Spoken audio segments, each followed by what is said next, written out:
De nouveau sur le plateau du live de la foire de Brignoles. La foire elle est ouverte depuis quelques minutes maintenant. Puis on a le plaisir d'ouvrir cette édition 2022 avec vous Thierry Bellator, le président de cette foire de Brignoles. Merci de venir un peu nous présenter les moments forts de cette édition. La foire, on a l'impression d'avoir juste dormi 2-3 nuits, d'avoir bu un coup à Noël et ça y est, c'est déjà reparti. C'était même pas il y a 6 mois, on était ici même. J'imagine qu'en termes d'organisation, ça devait être un peu sport à se relancer tout de suite. Alors c'est pas faux du tout. Bon, on se prend le Covid et ça a fait que la foire était en octobre. Ça a été un succès dans le contexte. J'espère que celle-là sera aussi. Je pense que c'est bien parti. Pour le moment, on a des beaux stands, des beaux exposants, beaucoup d'animations. J'ai beaucoup d'espoir. Mais c'est vrai que faire tous les 6 mois, sachant qu'on est quand même fait par une association, il y a 30 bénévoles qui s'en occupent, c'est compliqué. Ouais. Voilà, la foire de Brignoles retrouve donc sa place qui est la sienne dans le calendrier avec le printemps en Provence verte. Voilà, pour l'instant, la météo qui le est soleil, avec nous. On a dit qu'on l'aura. Bon, on nous a dit mais c'est mieux. Bon, quand on voit la météo, c'est pas sûr. Mais bon, de toute façon, en avril, on ne pouvait pas parce qu'il y avait les élections. Voilà, donc on est parti là. Donc on verra l'année prochaine comment on fait, mais on restera dans ces heures-là à peu près. Donc une petite équipe autour de vous avec notamment 30 bénévoles motivés qui sont repartis sûr, à fond. À la bagarre. Sur les rotules aujourd'hui, mais ils sont contents parce que je pense que c'est une belle réalisation. Voilà, ils sont repartis tout de suite au combat. Ouais. Les temps forts de cette foire 2022, ça va être quoi rapidement? Alors, déjà les halls que tout le monde connaît, avec les nouveautés comme peuvent avoir les exposants, bien sûr. Mais au-delà de ça, des gros efforts. Là, je vois en face de nous, nous avons l'agglo, il y a des choses vraiment sympas à voir, de la visio. On voulait une foire plus animée, c'est le cas. Je vois que les gens rentrent et sont intéressés par ça. Mais à part ça, beaucoup d'animation. Ça commence à l'entrée, vous l'avez vu. Hein. Tous les enfants partent avec reçoivent des bonbons à l'entrée. C'est rien, mais c'est un petit clin d'œil pour que tout le monde s'amuse, pour voir que ce soit le territoire pour tout le monde. Bon, alors on est sur le week-end, c'est plus les particuliers qui sont là. La semaine, il y a un peu plus les entreprises, mais il y a quand même un mix des deux qui se fait, surtout le samedi. Et on va voir les choses. Vous avez vu aussi qu'on a cette année une course au trésor qui est faite avec le système ludique sur les iPhones. Ça, c'est aussi fait avec l'agglo. Et c'est important parce que les gens qui le font vont pouvoir gagner des prix qui vont jusqu'à des séjours en Provence verte et tout le monde ne connaît pas la Provence verte, tout y en y habite. Déjà, c'est sûr. On en parlait il y a quelques minutes avec l'équipe de l'agglomération Provence verte. C'est aussi de faire venir les gens de Provence verte à la redécouverte de leur territoire. Exactement. Et donc, voilà, ce que vous disiez, la volonté, l'idée de l'équipe d'organisation, c'était vraiment d'avoir une foire vivante, pas seulement des exposants qui viennent présenter des produits, mais beaucoup d'animations. On l'a vu donc avec cette foire, cette chasse au trésor. Ils avaient le permis vélo aussi, là, c'est déjà plein ce matin, j'étais surpris. On a aujourd'hui et demain les drones dans la salle de conférence. Je conseille à ceux qui nous voir tout à l'heure. Je pense que c'est vraiment une belle animation avec des professionnels pour apprendre aussi, c'est sympa. Et chaque jour, on apporte des nouveautés. Demain, il y a des expositions de voitures anciennes. Il y a plein de choses. Vous avez Hockey Choral avec la fauconnerie sur certaines journées. Voilà, il y a plein de petites choses comme ça et j'en oublie. Vous aurez un salon du livre pour la première fois samedi prochain. J'en oublie. Et voilà, on parlait donc d'animation d'une foire vivante.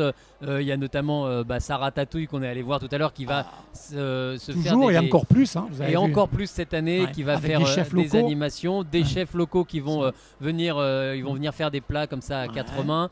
Le retour des concours des concours de cuisine. Oui, toujours les concours de cuisine avec pour les enfants le mercredi, le dimanche pour les parents. Mais dans le hall à côté, vous avez tous les producteurs. Il y a des bancs vraiment superbes. Je vois ces bancs de fraises, on a envie de s'y jeter, les asperges mais autres. Mais c'est vraiment très joli à voir d'ailleurs. Très, très. On a voulu un peu plus chicos que l'année dernière. Je pense qu'on a réussi notre truc. Voilà. Voilà, d'avoir recréé presque un petit marché Voilà. des producteurs Ouais. avec Et les montrer fruits la de saison. fierté. Et puis n'oublions pas qu'on a aussi des truffes, des plants de truffes, des plants de chênes, pardon, truffiers. Et puis vous allez avoir la démonstration de cavage de truffes avec la truie. Ça aussi, on ne le voit pas tous les jours, ce truc-là. Ça, rappelez-nous la date, ça sera à quel moment cette démonstration? Il y en a plusieurs dans la semaine. Je pense qu'aujourd'hui, il y en a voir et demain. Mais les heures, je ne les sais pas là comme ça. Là. On aura sans doute l'occasion d'y ouais. revenir avec les acteurs. C'est bien d'ailleurs de le voir, ces acteurs-là, c'est sympa. Avec les démonstrateurs, on en reparlera sans doute. Mm. Et parmi les animations, c'est quelque chose que vous aviez inauguré sur l'édition 2021. Il y a le retour du jeu concours avec un lot extraordinaire. Il y a une voiture tout simplement à gagner. Ah oui, c'est un partenariat qui est fait et qui va durer 3 ans, donc encore l'année prochaine aussi. Cette année, c'est une Fiat 500. Ça intéresse beaucoup de gens, puisque l'année dernière, il y a eu sur les bornes, je crois, 2500 ou 2700 personnes qui ont tapé là-dessus. Et bien sûr, il n'y a eu qu'une seule gagnante qui était très heureuse, une Brignolaise très heureuse. Voilà. Oui, on se souvient l'année dernière, il y avait des files d'attente complètement Alors, folles du coup, pour venir cette année, déposer on en a son mis billet. 2. Il y en a une sur le stand d'Excelium et une à l'entrée sur l'accueil conciergerie de la foire là-bas. Voilà, Excelium, c'est la concession partenaire. Oui, c'est le concession partenaire avec ils font Fiat, Volkswagen et autres. Voilà. Ils sont juste là, vous voyez la voiture, on la voit, elle est dans le ciel, là, au-dessus d'un... Oui, elle est en valeur voilà, Ouais. pour les participants, pour le grand public. On va se dire, on peut la gagner tout au long de cette semaine. On le rappelle, c'est un jeu gratuit. C'est un jeu, Tout à il fait. suffit juste de mettre son nom. C'est un truc, vous avez une entrée de la foire et vous pouvez aller le faire. Il suffit d'aller taper sur la borne. C'est coordonné. Donc en partenariat avec la concession Excellium qui met cette voiture en jeu. La foire, c'est des animations. Il y a aussi cette dimension agricole, même si vous avez envie de mettre en avant des animations. Il y a l'ancrage rural agricole que vous souhaitez garder. C'est notre ruralité. Hein. On peut être fier de la ruralité tout en ayant de l'avant. Aujourd'hui, ça reprend de la couleur et je trouve que c'est très bien d'aider ce mouvement et de pousser là-dessus. Mais il n'y a pas que, hein. Je disais aussi sur les commerçants locaux, on a fait des deals avec eux, ils vont offrir 3500 places dans la foire. Ils vont aussi, c'est nous qui faisons avec eux bien sûr, et en contrepartie, ils vont avoir des chéquiers cadeaux et autres pour venir à gagner sur la foire et à les retirer dans les magasins locaux pour qu'il y ait une vraie synergie avec les commerçants locaux. Je crois qu'il y a plus de 75 commerçants locaux qui ont adhéré à cette action, qu'on essaiera de développer encore plus. Il y a un rendez-vous qui est très attendu à la fois par le grand public et par les producteurs. On en parlait il y a quelques minutes avec le domaine de Ramatuelle. C'est les concours, le concours des vins notamment, mais pas seulement, le concours des fromages, le concours des miels. Ça, c'est quelque chose à laquelle vous donnez une attention particulière. La semaine dernière, pour donner le concours des fromages, qui est, paraît-il, quasiment le premier en France pour les producteurs fermiers. Pas quand on ne prend pas les usines, on ne prend pas les Lactalis et autres. Hein. Donc ça donne quand même l'image du truc. Il y avait 450 échantillons à peu près, plus de 200 dégustateurs, donc des MOF.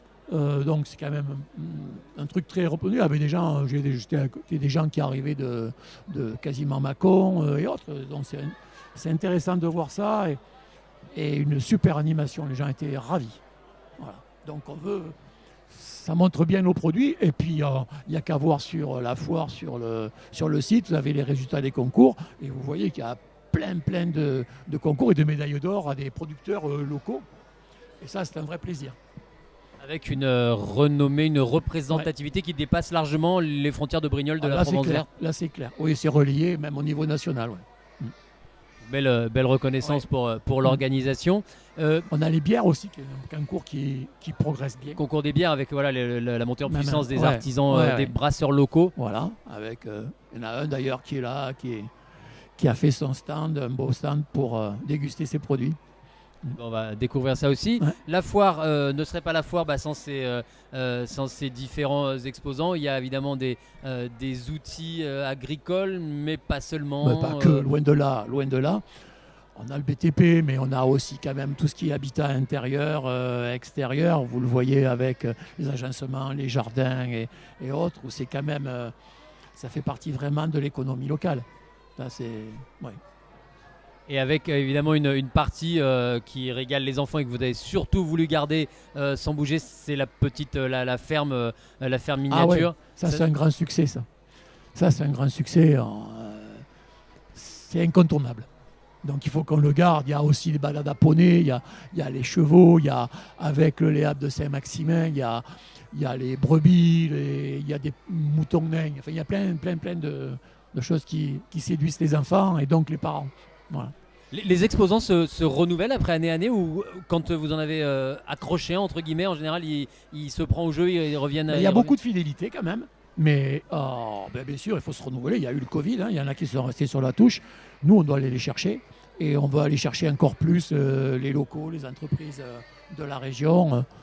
Et on est en train de réfléchir, à tester sur des formules. Vous savez que notre foire va du samedi au dimanche d'après, donc ça fait 9 jours. Ce qu'on voudrait, c'est faire des univers où les gens puissent rester moins longtemps, parce que c'est difficile pour les entreprises de rester 9 jours, encore plus pour des producteurs.